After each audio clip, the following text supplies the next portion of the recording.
Alright, I'm back with another video. In this video, I'm going to be going over a game I played several years ago against a 1641, and this was a classical game. And I think it's a pretty cool game because one, it's a short game, and two, my opponent really only makes one or two mistakes, and then the game kind of snowballs out of control. I played with 95% accuracy according to the game review, and it's a pretty clean-cut game. Pretty interesting position. Let's just take a look. So we got pawn to e4, pawn to c5, we got Sicilian defense on board, knight to f3, d6, and another open Najdorf. Knight f6 is played, knight c3, pawn to a6, the standard Najdorf, and my opponent chooses to play bishop to c4. So this is a pretty aggressive move. The bishop is targeting the weakest point on f7. Usually the bishop drops back to b3. So I play pawn to e6 here, trying to limit this bishop's scope along this diagonal.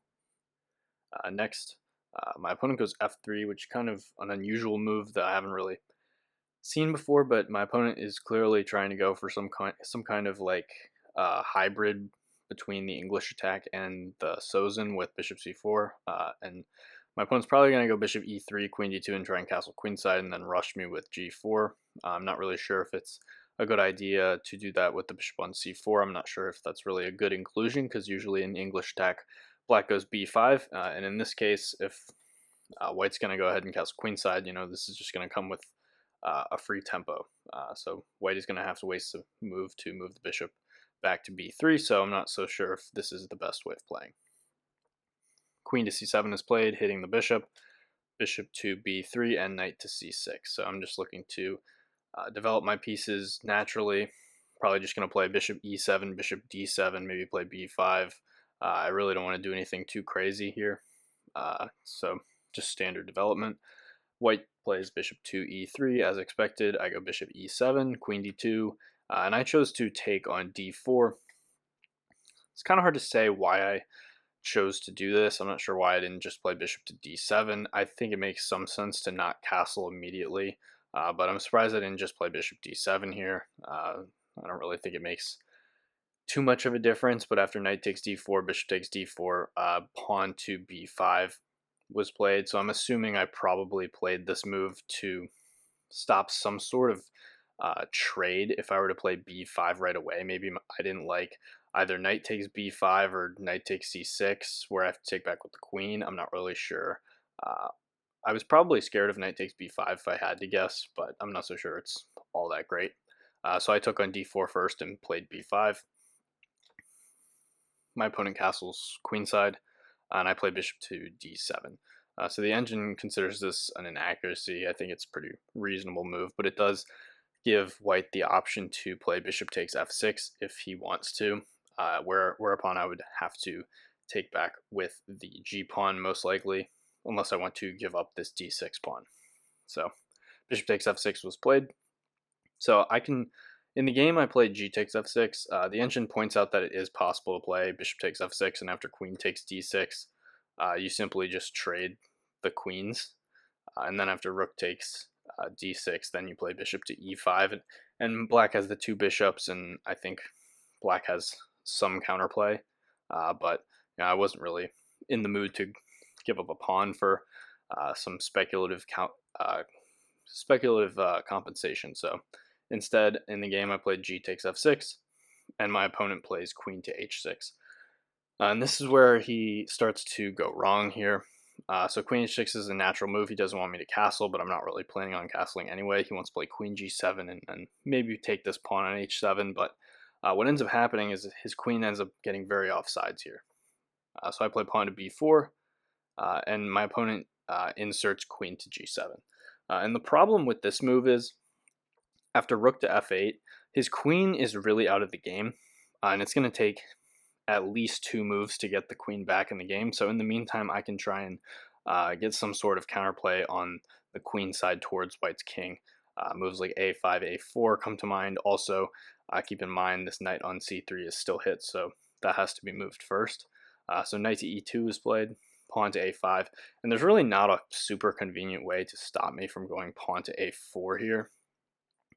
If you try something like pawn to a4 yourself, you're just going to run into some unpleasant en passants, and white's position starts to sort of crumble here. Even something just like rook b8 here or a4, it's just not going to end so well.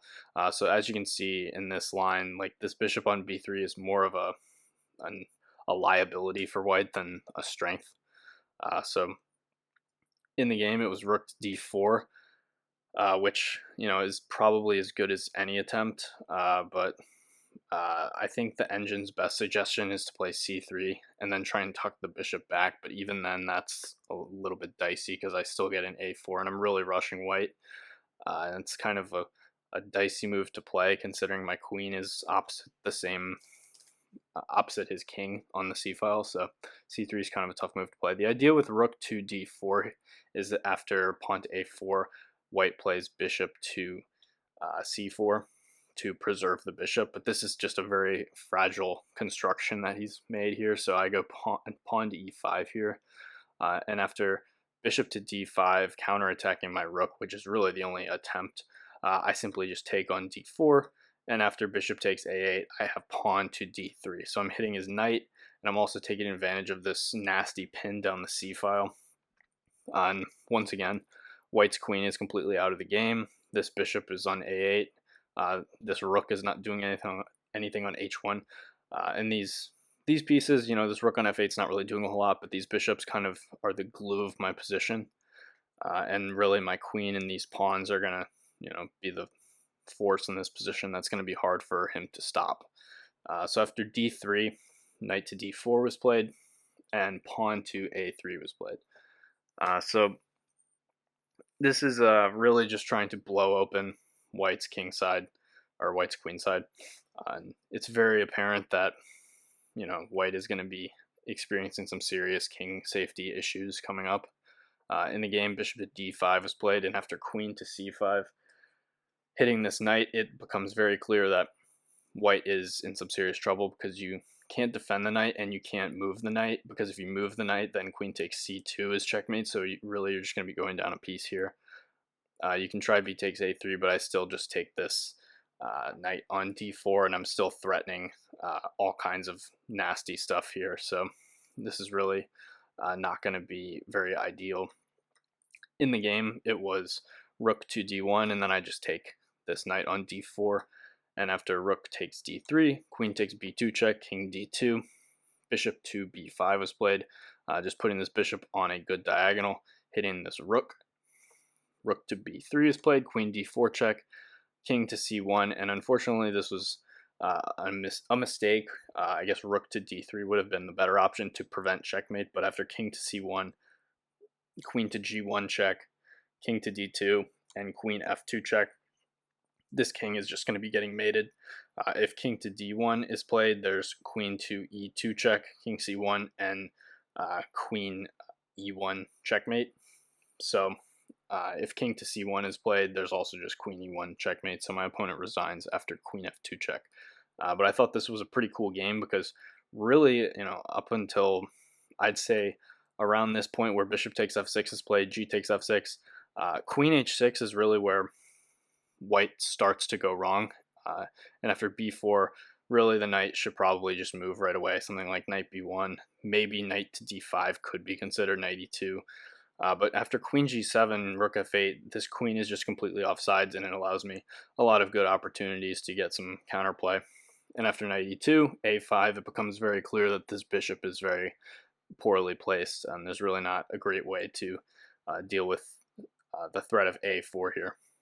So I thought this was a pretty cool game, very accurate game, 95% for black here, and it's really interesting. I think white didn't really do anything too wrong, but I was able to just come up with a pretty forcing line that ends up being essentially winning for me here. This after the rooks are traded, there's really just nothing that white can do to defend his king. His king is just under too much fire here.